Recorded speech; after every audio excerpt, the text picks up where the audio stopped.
Hello friends, welcome to our class. We are learning English grammatical rules and today's topic is tense. Tense जिसे हिंदी में काल कहा जाता है. क्या है टेंस? तो टेंस या काल का अर्थ समय से होता है, अर्थात टेंस हमें समय का बोध कराता है. लिखा हुआ है टेंस के द्वारा किसी क्रिया के समय का ज्ञान होता है, अर्थात कोई भी कार्य या कोई भी क्रिया किस समय की गई इसका बोध हमें टेंस कराता है. Now types of tense. काल या समय जो है वो हमारे जीवन में 3 प्रकार का होता है. एक वो समय जो भी चल रहा है, एक वह समय जो कि गुजर चुका है और एक वह समय जो कि आने वाला है. So there are 3 types of tense. Number 1 present tense, number 2 past tense and number 3 is future tense. Present tense means वर्तमान काल, पास्ट टेंस मीन्स भूतकाल और फ्यूचर टेंस मीन्स भविष्य काल. तो टेंस के 3 प्रकार होते हैं, present, past and future. Now present tense. Present tense, past tense और फ्यूचर टेंस ये तीनों भी 4 प्रकार के होते हैं, मतलब टेंस के सब टाइप्स भी होते हैं. तो प्रेजेंट टेंस जो है वो 4 प्रकार का है, पास्ट टेंस 4 प्रकार का है और फ्यूचर टेंस भी 4 प्रकार का होता है. First is indefinite, second is continuous, third is perfect and fourth is perfect continuous. तो सबसे पहले हम प्रेजेंट टेंस को जानेंगे. प्रेजेंट टेंस इसका पहला प्रकार है present indefinite tense, second is present continuous tense, third is present perfect tense and fourth is present perfect continuous tense. इसी तरह से पास्ट टेंस भी 4 प्रकार का है, past indefinite tense, past continuous tense, past perfect tense and past perfect continuous tense. Now future tense पहला है future indefinite tense, दूसरा है future continuous tense, third is future perfect tense and fourth is future perfect continuous tense. तो tense 3 प्रकार का है और tense के तीनों प्रकारों के 4 प्रकार होते हैं. तो टोटल 12 टेंस जो हैं वो हमें पढ़ने होते हैं. अब इसको हम हिंदी में समझते हैं. पहला present indefinite tense. Indefinite means अनिश्चित, तो अनिश्चित वर्तमान काल. दूसरा कंटिन्यूअस जो है वो है अपूर्ण, तो अपूर्ण वर्तमान काल. परफेक्ट तो प्रेजेंट परफेक्ट मीन्स पूर्ण वर्तमान काल एंड परफेक्ट कंटिन्यूअस मीन्स पूर्ण अपूर्ण मिश्रित वर्तमान काल. तो इसी तरह से हमारे ये पास्ट टेंस हैं और फ्यूचर टेंस हैं. तो टेंस जो है उसका अर्थ समय से है, उसके 3 प्रकार हैं, present, past and future. And present, past और फ्यूचर के भी 4 प्रकार होते हैं. इसको हम एक और तरीके से समझ सकते हैं, like tense is like a grandfather. Tense एक ग्रैंडफादर हैं and he has 3 sons, present, past and future. उनके 3 बेटे हैं, वर्तमान, भूत एंड भविष्य. और उन तीनों के 4 बेटे हैं, indefinite, continuous, perfect and perfect continuous. So grandfather, sons and these are grandsons. So हम टोटल 12 टेंस पढ़ेंगे और अब हम पढ़ते हैं प्रेजेंट इंडेफिनिट टेंस. चलिए शुरू करते हैं प्रेजेंट इंडेफिनिट टेंस. और first tense is present indefinite tense. सबसे पहले देखेंगे इसकी रिकॉग्नाइजेशन यानी कि पहचान. तो प्रेजेंट इंडेफिनिट टेंस की क्या पहचान है? हिंदी वाक्य जो होते हैं, हिंदी वाक्यों की मुख्य क्रियाओं के अंत में ता है, ती है, ते हैं आदि शब्द आते हैं. जैसे कि राम पुस्तक पढ़ता है, बच्चे खेलते हैं. तो हम देख सकते हैं कि इन वाक्यों में जो मुख्य क्रियाएं हैं, पढ़ना, खेलना, इनके अंत में ता है और बच्चे खेलते हैं में ते हैं. ये शब्द आए हैं. तो हमें ध्यान रखना है कि जिन वाक्यों की मुख्य क्रियाओं के अंत में ता है, ती है, ते हैं आदि शब्द आते हैं वो वाक्य जो है प्रेजेंट इंडेफिनिट टेंस के होते हैं. तो ये इसकी पहचान है. अब हम देखेंगे affirmative sentence, types of sentence. और सेंटेंस पे एक और वीडियो अलग से बनाया जाएगा जिसमें आपको सेंटेंस के टाइप बताए जाएंगे. सबसे पहले अभी तो फिलहाल हम प्रेजेंट इंडेफिनिट टेंस के अफर्मेटिव सेंटेंसेस देखते हैं. तो अफर्मेटिव सेंटेंस को हम हिंदी से इंग्लिश में कैसे ट्रांसलेट करेंगे उसका फॉर्मूला देखेंगे. सबसे पहले तो हमें सबसे पहले सब्जेक्ट के बाद मेन वर्ब, और उसके बाद ऑब्जेक्ट या कॉम्प्लीमेंट जो है उसको लगाना है। सब्जेक्ट यानी कि कर्ता, मेन वर्ब मुख्य क्रिया, ऑब्जेक्ट कर्म और अन्य जो भी आएगा वो सबसे बाद में होगा। तो किसी भी वाक्य में कर्ता कौन होता है? जो भी सेंटेंस में या वाक्य में काम को करने वाला होता है उसी को कर्ता कहा जाता है। जैसे राम पुस्तक पढ़ता है तो इसमें पढ़ने का काम राम के द्वारा किया जा रहा है तो राम सब्जेक्ट है। इसके बाद उसके द्वारा जो क्रिया की जाती है वो मुख्य क्रिया कहलाती है। तो राम पढ़ने की क्रिया कर रहा है तो पढ़ता है ये मुख्य क्रिया होगी और पुस्तक ये हमारा ऑब्जेक्ट होगा। ठीक है, तो हमें सेंटेंस में सबसे पहले सब्जेक्ट, इसके बाद मेन वर्ब और उसके बाद ऑब्जेक्ट या कॉम्प्लीमेंट को रखना है। अच्छा, उसके और भी रूल्स हैं, ध्यान रखना है। सिंगुलर सब्जेक्ट जो होगा अगर हमारा, उसमें उसके साथ हम मेन वर्ब में एस या ईएस ऐड करेंगे। जो हमारी मेन वर्ब आएगी वो सिंगुलर सब्जेक्ट के साथ एस या ईएस के साथ आएगी। अब एस और ईएस, द क्वेश्चन इज कि एस कहां लगाएंगे और ईएस कहां लगाएंगे, तो ये भी हम आपको क्लियर कर देते हैं। जिस भी शब्द या जो भी वर्ड या जो भी हमारी क्रिया O double O S H C H X double X S या जेड से खत्म होगी, यानी कि जिस शब्द के अंत में ये लेटर्स आएंगे उनमें हम ईएस ऐड करेंगे और बाकी सभी शब्दों में एस ऐड किया जाएगा ऐसी क्रियाओं में जो कि सिंगुलर सब्जेक्ट्स के साथ आएंगी। इसके बाद दूसरा क्या है कि आई वी यानी कि फर्स्ट पर्सन, यू यानी कि सेकंड पर्सन और प्लूरल सब्जेक्ट्स जितने भी हमारे होंगे उनमें हम मेन वर्ब में कोई भी एस या ईएस का यूज नहीं करेंगे। तो हम सेंटेंस देखते हैं, जैसे कि सीता एक गीत गाती है, ये प्रेजेंट इंडेफिनिट टेंस का एक सेंटेंस है, अफर्मेटिव सेंटेंस है, सकारात्मक वाक्य है जिसमें किसी कार्य का होना पाया जा रहा है। तो हम इसको इंग्लिश में ट्रांसलेट करेंगे। तो सबसे पहले सब्जेक्ट, तो वाक्य में काम कौन कर रहा है? सीता, तो सबसे पहले हम सब्जेक्ट रखेंगे सीता।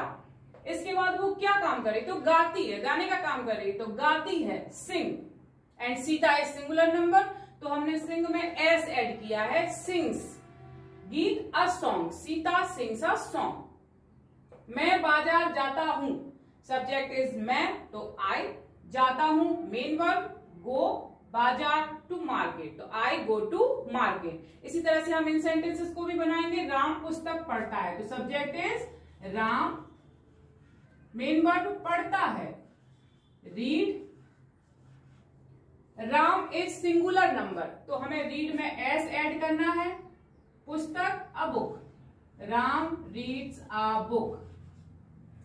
सेकंड इज बच्चे खेलते हैं तो चिल्ड्रन,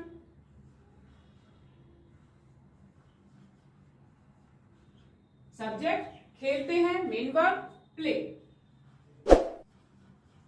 हम इसमें एस या ईएस भी करेंगे क्योंकि बच्चे प्लूरल यानी कि बहुवचन है।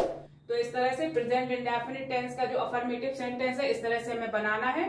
ध्यान रखना है, सबसे पहले सब्जेक्ट आएगा, फिर main verb, then object and complement.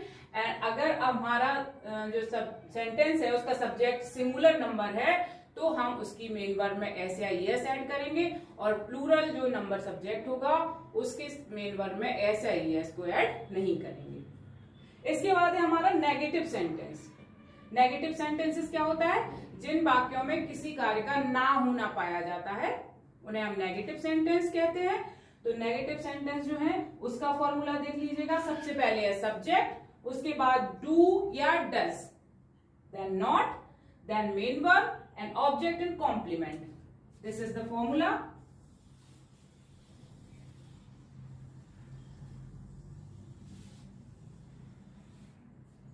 Now the question is कि हमें डू कहां यूज करना है और डच कहां यूज करना है। तो डू का यूज हम करेंगे आई यानी कि फर्स्ट पर्सन के साथ, वी फर्स्ट पर्सन के साथ, यू सेकंड पर्सन के साथ और प्लूरल सब्जेक्ट जितने भी हमारे बहुवचन जो सब्जेक्ट होंगे यानी कि हमारे बहुवचन कर्ता होंगे उनके साथ और आई वी यू के साथ हम डू का प्रयोग करेंगे।